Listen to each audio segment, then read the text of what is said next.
I'm going to bring it down, but only for a minute. Only for a minute. You know, all of you know about some of the challenges that we faced in my own family with Elizabeth.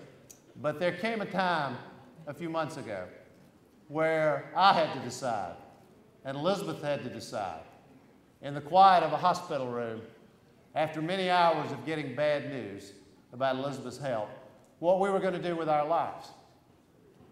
And we made our decision. This is the cause of my life. Standing up for the men and women that you fight for every day is what my life is about. And we're going to devote every minute of our lives to that cause. We've decided what we want to do. I run for President of the United States on behalf of the men and women who worked in the mill with my father. I run for President of the United States on behalf of the families whose lives were devastated when that mill closed and they lost their jobs. I run for President of the United States on behalf of James Lowe, who for 50 years was not able to speak because he had no health care coverage. I run for President of the United States on behalf of Elaine and the millions of people that you represent every single day. It's clear what I'm going to do. The question is, what are you going to do? 40 years ago, the Reverend Dr. Martin Luther King gave an historic speech at Riverside Church in Harlem. And he spoke about the war in Vietnam.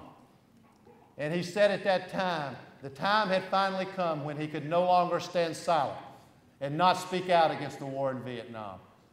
And what he said was, there comes a point in all our lives when silence is betrayal.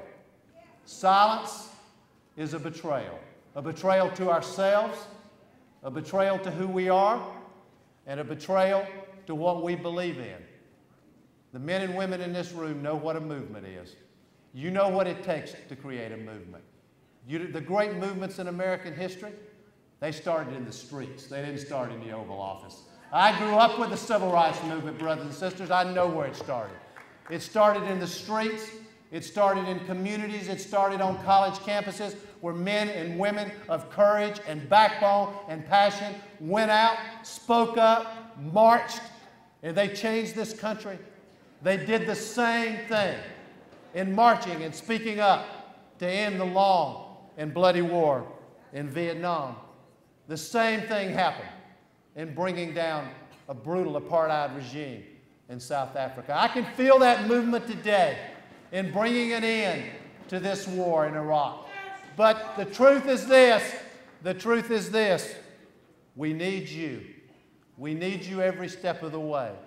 I can see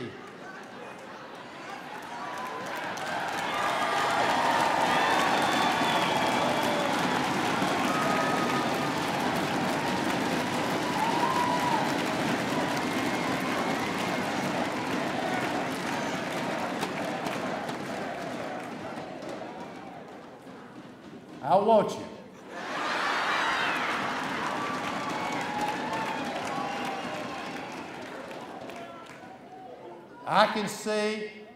I can see in America.